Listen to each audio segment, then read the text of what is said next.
وعن جابر رضی اللہ تعالیٰ عنہ قال غزوت جيش الخبة وأمره أبو عبيدة فجعنا جوعا شديدا فألقى البحر حوبا ميتا لم نر مثله يقال له العنبر فأكل منه نصف شهر فأخذ أبو عبيدة عظما من عظامه فمر الراكب تحته فلما قدمنا ذكرنا للنبي صلى الله عليه وسلم فقال كلوا رزقا أخرجه الله إليكم وأطعمون إن كان معكم قال فأرسلنا إلى رسول الله صلی اللہ علیہ وسلم منه فأكله متفق علیہ۔ حضرت جابر رضی اللہ تعالیٰ عنہ کہتے ہیں کہ جیش الخبت یعنی پتے جھاڑ کر کھانے والے لشکر کے ساتھ جہاد کے لیے جانے والوں میں سے میں بھی شریک تھا۔ حضرت ابو عبیدہ رضی اللہ تعالیٰ عنہ اس لشکر کی امیر سپاہ سالار بنائے گئے تھے۔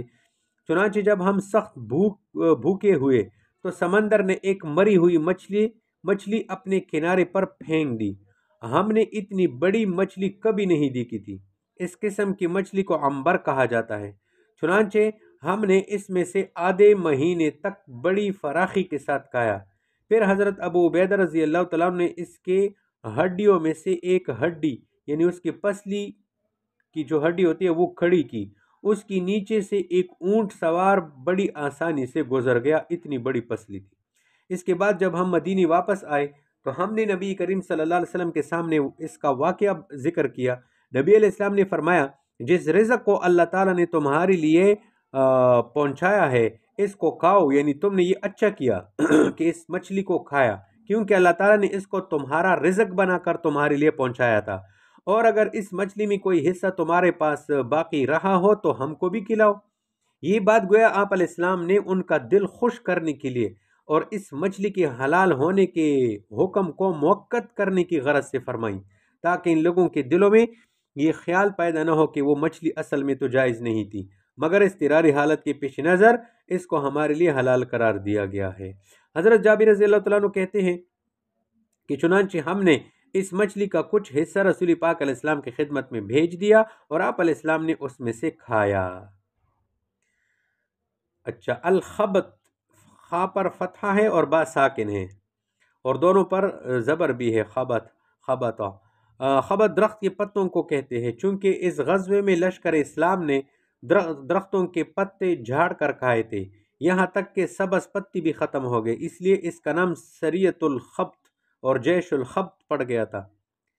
اس کو سریت و سیف البحر بھی کہتے ہیں، یعنی ساحل سمندر کا سریہ۔ مدینہ منورہ سے یہ جگہ 5 راتوں کے فاصلے پر ساحل سمندر میں واقع ہے۔ 300 صحابہ اس جنگ میں گئے تھے، جن کے امیر حضرت ابو عبیدہ بن جراح رضی اللہ عنہ تھے۔ 6 ہجری کا واقعہ ہے، صلح حدیبیہ سے پہلے یہ واقعہ پیش آیا۔ تو درختوں کے پتے کھا کر صحابہ کے ہونٹ پٹ گئے، منہ زخمی ہو گئے تھے اور قضائے حاجت مینگنیوں کی طرح ہوتی تھی۔ آخر میں اللہ تعالیٰ نے مدد فرمائی، ایک بڑی مچھلی اللہ تعالیٰ نے سمندر سے باہر پھینک دی جس کو عنبر کہا جاتا ہے۔ بڑی ہونے کی وجہ سے اس کو دابہ کے لفظ سے بھی یاد کیا گیا ہے، ورنہ یہ مچھلی تھی جس طرح روایت بخاری اور مسلم کی ہے۔ 300 مجاہدین نے 1 ماہ تک کھایا، بعض روایت میں 15، بعض میں 18، اس میں کوئی تعارض نہیں ہے، جس کے ساتھ جتنا عرصہ تک وہ تھا وہ کھاتا رہا۔ اچھا، تو نبی کریم صلی اللہ علیہ وسلم نے بھی اس سے کھایا اور صحابہ کی خاطر دری بھی مقصود تھی اور جواز کا فتویٰ بھی مہیا کر دیا۔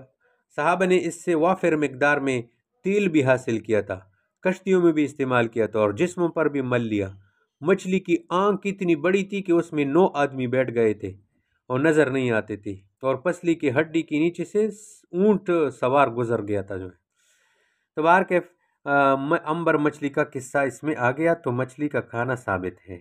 وعن ابی موسیٰ قال رأیت رسول اللہ صلی اللہ علیہ وسلم یأکل لحم الدجاج یا دجاج، متفق علیہ۔ حضرت ابو موسیٰ رضی اللہ تعالیٰ عنہ کہتے ہیں کہ میں نے رسول کریم صلی اللہ علیہ وسلم کو مرغ کا گوشت کھاتے دیکھا۔ حدیث میں دیسی مرغ کی بات ہے، دیسی مرغ۔ اس وقت جو ہے فارم کی مرغیاں نہیں ہوتی تھی۔ جو فارم کے مرغ ہیں ان کے بارے میں عام علماء تو فرماتے کہ حلال ہے، بہت کم علماء بلکہ شاذ اور نادر کسی عالم نے اس کو حرام کہا ہے۔ وہ کہتے ہیں کہ فارم کے مرغ جو ہوتے ہیں یہ اول سے آخر تک حرام غذا سے پلتے ہیں، یہ جلالہ کے حکم میں ہے لہٰذا حرام ہے۔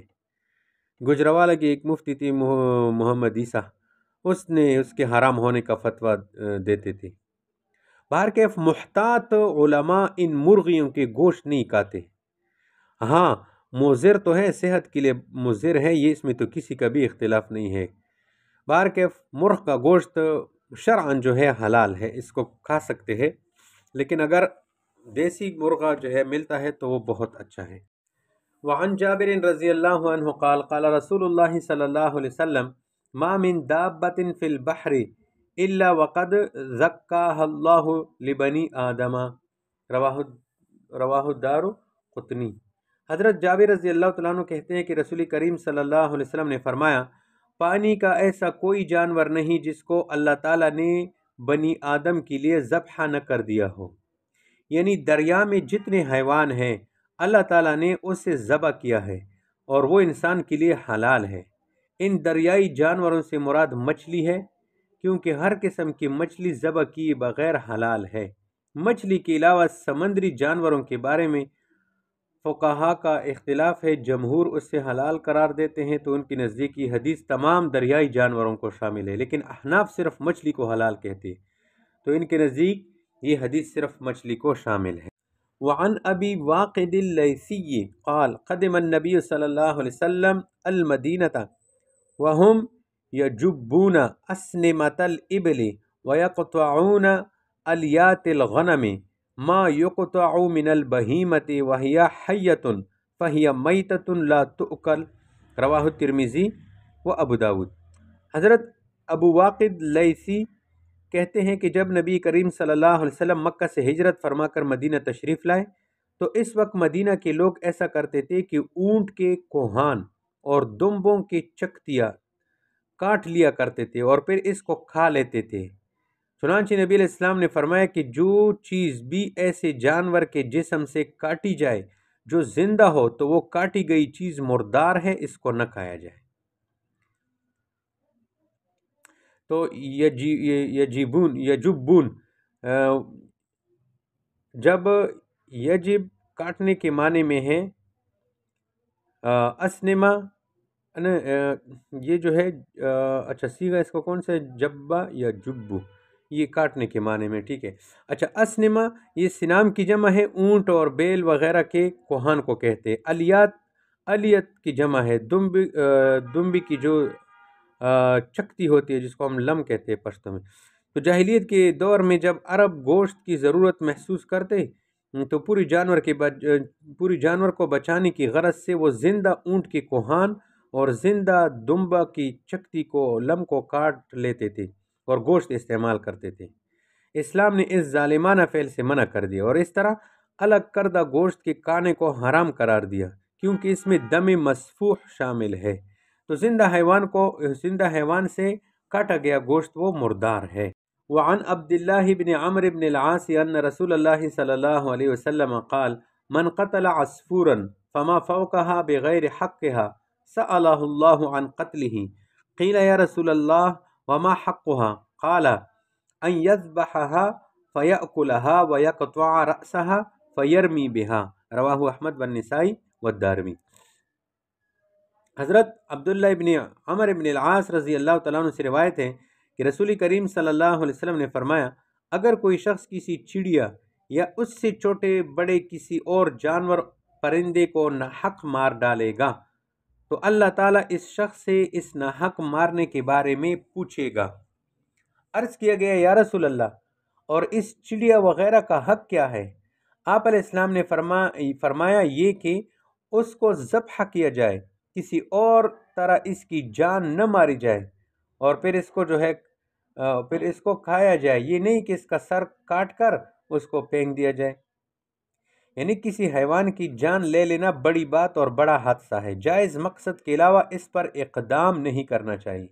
جائز مقصد یہ ہے کہ اس کو ذبح کر دیا جائے اور کھایا جائے، یہ نہیں کہ کھیل کود کے طور پر مارا جائے اور استعمال میں نہ لایا جائے۔ دفع ضرر کے لیے مارنا بھی جائز مقاصد میں پھر جو ہے شامل ہے، وہ علیحدہ بات ہے۔ اچھا، اس حدیث میں عصفور کی طرح ایک بار مؤنث کی ضمیر لٹائی گئی ہے اور دوسری بار مذکر کی لٹائی گئی ہے۔ علامہ طیبی رحمۃ اللہ فرماتے ہیں کہ جنس کے اعتبار سے مؤنث کی ضمیر لٹائی گئی ہے اور لفظ کے اعتبار سے مذکر کی ضمیر لٹائی گئی ہے، یا اس میں زید ہا ہوا کا قاعدہ اپنایا گیا ہے کہ مؤنث باعتبار کلمہ ہے اور مذکر باعتبار لفظ ہے۔ فما فوقہا تحقیر کے لیے بھی ہو سکتا ہے کہ چڑیا ہو یا چڑیا سے چھوٹا حیوان ہو، اور بڑے ہونے کی طرف بھی اشارہ ہو سکتا ہے کہ چڑیا ہو یا چڑیا سے بڑا جانور ہو۔ بہرکیف بلا وجہ کسی جانور یا پرندے کو نہیں مارنا چاہیے، یہ بتایا اس حدیث میں۔ ان اللہ وملائکتہ یصلون علی النبی یا ایھا الذین آمنوا صلوا علیہ وسلموا تسلیما۔